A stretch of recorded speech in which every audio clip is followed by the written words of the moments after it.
Movie की कहानी की शुरुआत में हमें अमेरिका का एक आदमी दिखाया जाता है जिसका नाम एडम है। एडम एक बी कीपर है। बी कीपर उसे कहते हैं जो मधुमक्खी के छत्ते में से शहद निकालता हो। वह इस समय पर अपने पड़ोसी के लिए शहद को निकाल रहा था। तभी वहाँ पर एक बूढ़ी औरत आ जाती है जो कि एडम की पड़ोसी थी। एडम उस बूढ़ी औरत से कहता है कि मैंने आपके खेत में से मधुमक्खी के छत्ते को ले लिया है, इसके अंदर से मैं शहद निकाल कर आपको दे दूंगा। इसके बाद यह बूढ़ी औरत कहती है कि थैंक यू बेटा, इतना सब कुछ करने के लिए धन्यवाद। एडम कहता है कि धन्यवाद कहने की कोई जरूरत नहीं, मैं रात को आऊंगा शहद देने के लिए। इसके बाद एडम गैराज में जाकर काम करने लगता है। इसके बाद यह बूढ़ी औरत भी अपने लैपटॉप के पास में आकर उस पर काम करने लगती है। लेकिन तभी उसके लैपटॉप पर एक नोटिफिकेशन आता है वायरस का। इस वायरस को देखकर वह तुरंत उस कंपनी को फोन करती है और उससे कहती है कि मेरे लैपटॉप में कुछ वायरस आ चुका है और मैं उसे ठीक नहीं कर सकती हूँ,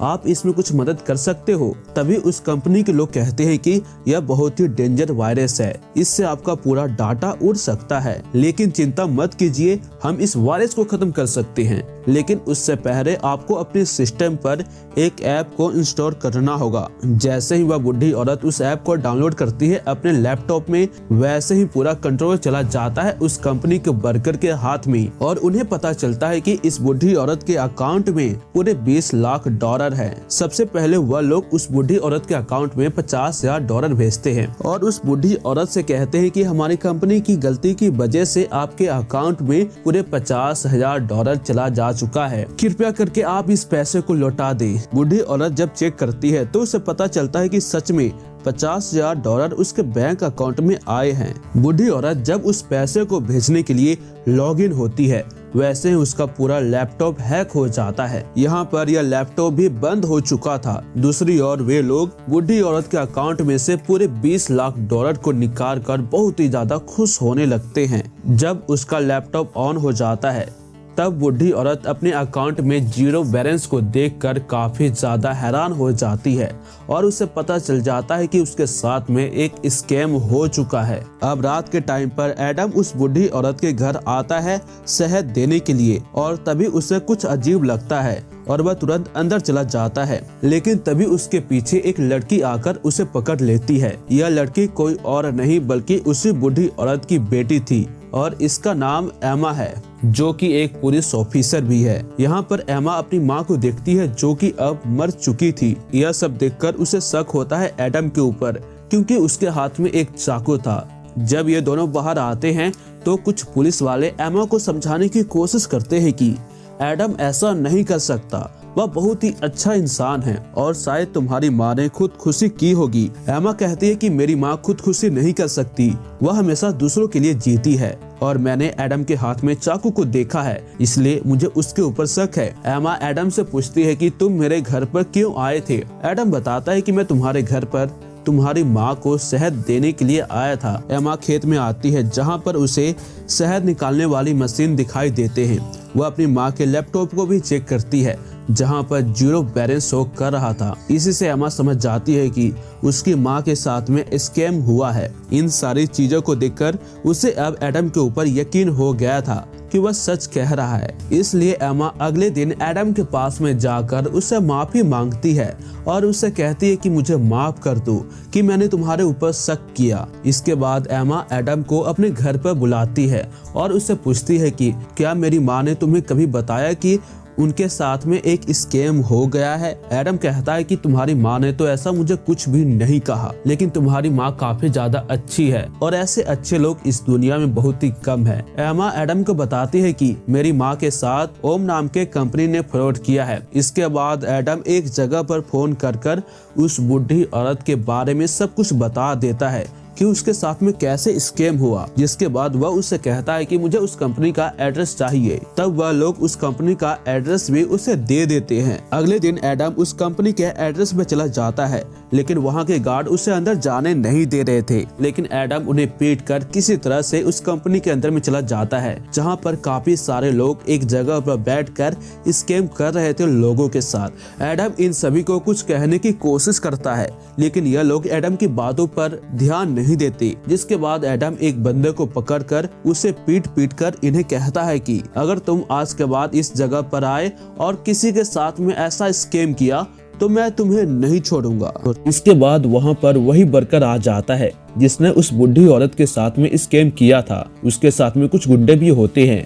एडम उसके गुंडों को पीटकर बिल्डिंग में बम लगा देता है और उस आदमी से कहता है कि आज के बाद तुम ऐसा स्कैम नहीं कर पाओगे। यह कहकर एडम वहाँ से चला जाता है। इसके बाद वर्कर ये सारी बातें अपने हेड मैट को बताता है। सारी बातें सुनकर मैट कहता है कि आखिर कैसे एक आदमी ने पूरी बिल्डिंग को उड़ा दिया। वर्कर कहता है कि वह आदमी बहुत ही ज्यादा खतरनाक है और लगता है कि हमने उसके साथ में कोई स्कैम किया हो। लेकिन एडम कहता है कि हम तो बस बूढ़े लोगों के साथ में स्कैम करते हैं, ये तो जवान था। इसके बाद मैट ये सारी बातें अपने गार्ड के हेड को बताता है और उससे कहता है कि मुझे कुछ गुंडे चाहिए। वर्कर को पता चल जाता है कि किस स्कैम की वजह से एडम ने उसकी बिल्डिंग को उड़ाया, इसलिए वह बूढ़ी औरत के घर के पास में आया, जहां पर वह एडम को काम करते हुए देखा। पहले तो यह लोग एडम के मशीन को अपने गोलियों से भूनकर एडम के कारखाने में जाते हैं, लेकिन इन्हें क्या पता था कि यह अपनी मौत की ओर जा रहे हैं। एडम यहाँ पर एक करके सभी को जान से मार देता है। यहाँ पर यह वर्कर भागने की कोशिश तो करता है, लेकिन एडम इसे पकड़कर इसके उंगलियों को काट दिया। कुछ देर के बाद एमा अपने साथियों के साथ में वहाँ पर आती है और वह देखती है कि एडम की फैक्ट्री धमाके में उड़ गई, जबकि एडम उस वर्कर को अपने साथ में लेकर निकल गया था। एडम वर्कर को गाड़ी में बैठाकर एक पुल के पास में खड़ा होता है, जहां पर यह वर्कर अपने हेड मैट को फोन करता है और उसे सारी बातें बताता है। लेकिन तभी एडम उस वर्कर को गाड़ी से बांधकर गाड़ी को चला देता है, जिसकी वजह से हो जाती है वर्कर की मौत। यहाँ पर एडम मैट से बात करता है। एडम उससे कहता है कि तू जहाँ कहीं पर भी है मैं तुझे ढूंढ ही लूंगा। मैट कहता है कि तू मुझे नहीं जानता, मैं तेरे साथ में क्या क्या कर सकता हूँ। इसके बाद मैट ये सारी बातें अपने गार्ड के हेड को बता देता है और यह सुनकर यह कहता है कि क्या एक आदमी ने तुम्हारे पूरे साथी को जान से मार दिया? अगर ये बात सच है तो वह आदमी बहुत ही ज्यादा खतरनाक है। मैट कहता है कि हाँ। इसके बाद गार्ड का हेड मैट की मॉम से बात करता है और उसे सारी बातें बताता है, लेकिन यहाँ पर मैट की मॉम उससे कहती है कि मैंने तुम्हें तो अपने बेटे की हिफाजत करने के लिए रखा है, तो तुम उस जॉब को अच्छे से निभाओ। वह कहता है कि ठीक है मैडम। अब गार्ड का हेड एक ग्रुप की हेड को फोन करता है और उससे कहता है कि मुझे एक आदमी को मरवाना है, जिसके लिए तुम्हारे सबसे अच्छे किलर की जरूरत होगी। दूसरी ओर एमा को उस वर्कर की लाश मिल जाती है और वह देखती है कि उसके हाथ की अंगुलियां कटी हुई है। अब हम एडम को देखते हैं, जो कि गाड़ी में पेट्रोल भर रहा था और तभी उसके पास में एक गाड़ी आ जाती है जिसके अंदर वही किलर थी। वह आते ही एडम के ऊपर अंधाधुंध गोलियां चलाने लगती है, लेकिन तभी एडम वहां से गायब हो जाता है। जिसके बाद उसे कुछ भी समझ में नहीं आता और वह तुरंत ही अपने सबसे बड़ी हथियार को ले लेती है, यानी कि वह मशीन गन से उस पेट्रोल पंप पर अंधाधुंध गोलियां चलाती है। लेकिन तभी एडम एक शहद के डिब्बे से उस पर हमला करता है, जिसकी वजह से वह सारा शहद उसके शरीर के ऊपर फैल गया था। जिसके बाद एडम उसे जिंदा ही जलाकर उसके हाथ के उंगली को काट कर अपने पास में रख लेता है। कुछ देर के बाद उस ग्रुप की लीडर उस आदमी को फोन करके कहती है कि उस आदमी ने उस किलर को जान से मार दिया। यह सुनकर वह आदमी कहता है कि कैसे, ऐसा कैसे हो सकता है? ग्रुप की लीडर कहती है कि मुझे नहीं पता, अब तुम खुद ही उससे निपटो। जब ये सारी बातें गार्ड का हेड मैट को बताता है तो मैट कहता है कि यह छोटी सी चीज तुमसे क्यों नहीं हो रही है। जिसके बाद वह कहता है कि ठीक है, मैं देखता हूँ। दूसरी ओर एमा उस पेट्रोल पंप पर आ जाती है और उस जगह की तबाही को देखकर वह समझ जाती है कि यह किसी बड़े ग्रुप का काम है और उस जगह पर एमा उस मशीन गन को भी देखती है। दूसरी ओर गार्ड का हेड बहुत ही सारे गुंडे को हायर करके उसे एडम के बारे में बताने लगता है और इनसे कहता है कि तुम्हें इसी आदमी को जान से मारना है किसी भी तरह से। एडम कटे हुए फिंगर से एक गेट को खोलने की कोशिश कर रहा था और यही वजह है कि एडम उन सब की उंगलियां अपने पास में रख रहा था। एडम उसके अंदर चला जाता है, जहां पर उसे उस कंपनी के बारे में सब कुछ पता चल जाता है कि उस कंपनी के साथ में कौन कौन सी कंपनी उसके साथ में जुड़ी हुई है। दूसरी ओर एमा अपने सीनियर FBI से बातें कर रही थी और उससे बताती है कि हमारे एरिया से एक आदमी ने उमा नाम की कंपनी को पूरी तरीके से बर्बाद कर दिया है और साथ ही उनके वर्कर को भी जान से मार दिया है और इसे रोकने के लिए हमें कुछ सिपाहियों की जरूरत है। उमा कंपनी का एक सीनियर जो कि मैट का साथी भी था, वह अपने सभी वर्कर को सिखा रहा था कि तुम कैसे एक आदमी को आराम से लूट सकते हो। इसकी टीम काफी लगन से काम कर रही थी, लेकिन तभी वहां पर कुछ ऑफिसर आकर इनसे कहता है कि तुम सभी को इस जगह को खाली करना होगा। मैट का साथी ऐसा करने से मना कर दिया तो यह लोग उसे अपने साथ में लेकर जाते हैं, जहाँ पर मैट अपने साथी को समझाता है कि जैसा ये लोग कह रहे हैं तुम वैसा ही करो। जब ये सारे ऑफिसर एडम को मारने की तैयारी कर ही रहे थे, तभी एडम इनके पास में आकर इनसे कहता है कि तुमने मेरे रिपोर्ट में मेरा वजन 83 किलो का लिखा है। यह लोग एडम को पकड़ने की कोशिश तो करते हैं, लेकिन यहाँ पर एडम इनसे काफी ज्यादा तेज था और वह इन सभी को पीटकर बेहोश कर देता है। एडम ने यहाँ पर एक ऑफिसर को छोड़ दिया था, जिसे लेकर वह ऊपर चला जाता है, जहाँ पर मैट का साथी अपने सभी कर्मचारियों को लेकर यहाँ से भागने वाला था। तभी एडम इन सभी से कहने लगता है कि तुम्हारे पास में बस 2 मिनट का समय है, अगर इससे पहले तुम यहाँ से नहीं निकले तो तुम सभी मारे जाओगे। नीचे जिन ऑफिसर को एडम ने बेहोश किया था वे सभी होश में आ जाते हैं और ऊपर आकर एडम के ऊपर अंधाधुंध गोलियां चलाते हैं। एडम इनसे बचते हुए भागने लगता है। कुछ ऑफिसर एडम का पीछा करते हैं, लेकिन एडम बहुत ही ज्यादा तेज था। वह हर एक ऑफिसर को पीट कर उसे बेहोश कर देता है। कुछ बचे हुए ऑफिसर लिफ्ट में एडम को ढूंढने लगते हैं। ये लोग एडम के ऊपर गोलियां भी चलाते हैं, लेकिन एडम इनके ऊपर लिफ्ट को गिराकर इन्हें जान से मार देता है। इसके बाद वह मैट के साथी के पास में आया और उसे पीटने लगता है और उससे पूछता है कि तुम किसके लिए काम करते हो। एडम यहाँ पर उस बूढ़ी औरत की तस्वीर को दिखाकर उससे पूछता है कि तुम्हारे स्कैम की वजह से आज ये औरत इस दुनिया में नहीं है और अब अगर तुमने ये नहीं बताया कि तुम किसके लिए काम करते हो तो मैं तुम्हें नहीं छोड़ूंगा। यह सुनकर यह कहता है कि हाँ मैं बताता हूँ कि मैं किसके लिए काम करता हूँ। जिसके बाद वह कंप्यूटर स्क्रीन पर मैट की फोटो दिखाता है, जिसके बाद यह कहने लगता है कि यह आदमी बहुत ही ज्यादा खतरनाक है। एडम इस पर उसे जवाब देता है कि अक्सर शहद निकालने में मधुमक्खियों की रानी से भी सामना करना पड़ता है और वह भी काफी ज्यादा खतरनाक होती है, तो मैं उसे भी नहीं छोड़ता। तभी वहाँ पर एमा आ जाती है। एमा को देखकर एडम एक खंबे के पीछे जाता है और उससे कहता है कि यही तुम्हारी माँ का कातिल है। इतना कहकर एडम वहाँ से भागने लगता है। एमा का साथी एडम को पकड़ने की कोशिश तो करता है, लेकिन वह उसे पकड़ नहीं पाता। यहाँ पर एडम एमा के साथी को जान से नहीं मारता और उसे छोड़कर चला जाता है। जिसके बाद ये दोनों इस पूरी जगह की जांच करते हैं। दूसरी ओर मैट और गार्ड का हेड दोनों ही पार्टी में थे। तभी गार्ड के हेड के पास में फोन आता है। फोन को काटने के बाद वह एडम से कहता है कि तुम्हें अपनी सारी बातें तुम्हारी माँ को बतानी चाहिए, क्योंकि तुम्हारी कंपनियों को ऑफिसर ने अपने कब्जे में ले लिया है। मैट अपने मॉम को फोन करते हुए कहता है कि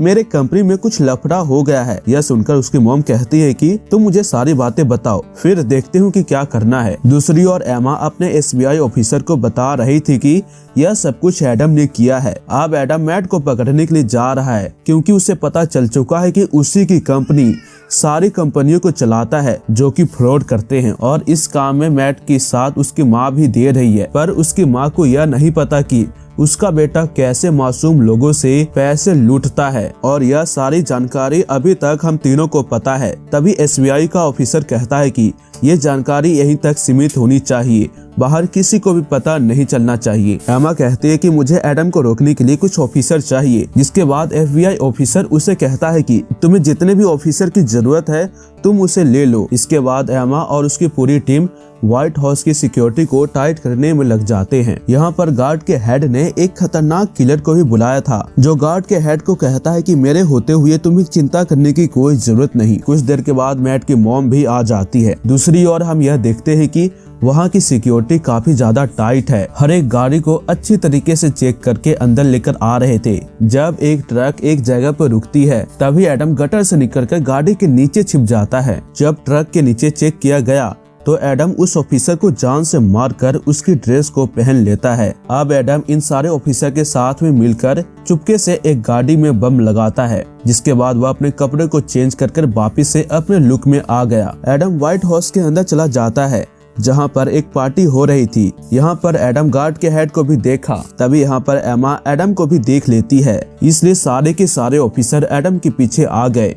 दूसरी ओर किलर भी तैयार था एडम को जान से मारने के लिए। अब हम मैट की माँ को देखते हैं जो अपने बेटे से पूछता है कि यह आदमी कौन है और तुमने क्या किया है। इतने में ही वहाँ पर एसबीआई ऑफिसर आ जाता है और वह मैट की माँ को बताता है कि आपका बेटा एक कंपनी को चलाता है जो कंपनी मासूम लोगों से उनका पैसा लूट लेती है। यानी कि आसान भाषा में कहे तो आपका बेटा लोगों के साथ में स्कैम करता है। यह सुनकर मैट की मॉम चौंक जाती है और वह अपने बेटे से पूछती है कि क्या यह सच है और तुम मुझे जो फंड दे रहे थे वह इधर ही से आ रहा था। मैट कहता है कि हाँ, यह बात बिल्कुल सच है, ये सारे काम मेरी कंपनी के अंदर में ही हो रहा था। वहीं दूसरी ओर एडम उस बॉम्ब को फोड़ देता है और बचे हुए लोगों को जान से मारकर व्हाइट हाउस के अंदर घुसने की कोशिश करता है। मैट कहता है कि मैं क्या करूं, मुझे पैसा चाहिए था और मैं पैसा कहां से देता, और यह सब कुछ मैंने तो आपके लिए ही तो किया है। उसकी मॉम कहती है कि यह सब तुमने गलत किया, मैं प्रेसिडेंट यहाँ के लोगों की हिफाजत करने के लिए बनी हूँ और तुम उन्हीं लोगों को लूट रहे हो। यह सब तुमने अच्छा नहीं किया और अब हम लोगों के चुराए गए पैसे को वापस लौटा देंगे और ये काम तुम करोगे। और यह सब सुनकर मैट कहता है कि नो मॉम, ये काम मैं बिल्कुल भी नहीं करूंगा। दूसरी ओर एडम सभी ऑफिसर को मारते हुए आगे बढ़ रहा था। तभी वहाँ पर किलर आकर एडम के ऊपर हमला कर देता है। शुरुआत में तो एडम उससे मार खा रहा था, लेकिन इसे क्या पता कि जिस आदमी ने पूरे आर्मी ऑफिसर को पीट कर जान से मार दिया वह उसके सामने क्या टिकेगा। इसके बाद एडम उस किलर को इस तरीके से पीटता है कि उसकी मौत वहीं पर हो जाती है। एडम एक चाबी से गेट को खोल रहा था और तभी गार्ड का हेड उससे कहता है कि तुम्हें ऐसा नहीं करना चाहिए, इससे तुम्हारी जान भी जा सकती है। एडम कहता है कि मुझे तो मौत से प्यार है और तुम्हें भी करना चाहिए। यह कहकर उसका एक हाथ तोड़ देता है। मैट यहाँ पर काफी ज्यादा डर गया था, जिस वजह से वह एफबीआई ऑफिसर को गोली मार देता है। लेकिन तभी वहाँ पर एडम धमाका करते हुए अंदर आ गया था। यहाँ पर मैट अपनी जान बचाने के लिए अपने मॉम को गन पॉइंट पर करता है। वहाँ पर एमा और उसकी पूरी टीम भी आ चुकी थी, लेकिन तभी एडम मैट के सर में गोली मारकर उसे जान से मार देता है। जिसके बाद वह यहाँ से भागने की कोशिश तो करता है, लेकिन तभी पीछे से एमा उस पर गन पॉइंट करती है। ये दोनों एक दूसरे को देखते हैं, जिसके बाद एमा एडम को कुछ भी नहीं करती और एडम चुपचाप यहाँ से चला जाता है। एडम अपने कपड़े चेंज कर पानी में तैरने वाले कपड़े पहन लिया था और तभी इसके पास में कुछ ऑफिसर भी आने लगे, जिसके बाद वह इनसे बचने के लिए पानी के अंदर चला गया। और यह मूवी इसी के साथ यहीं पर खत्म हो जाती है।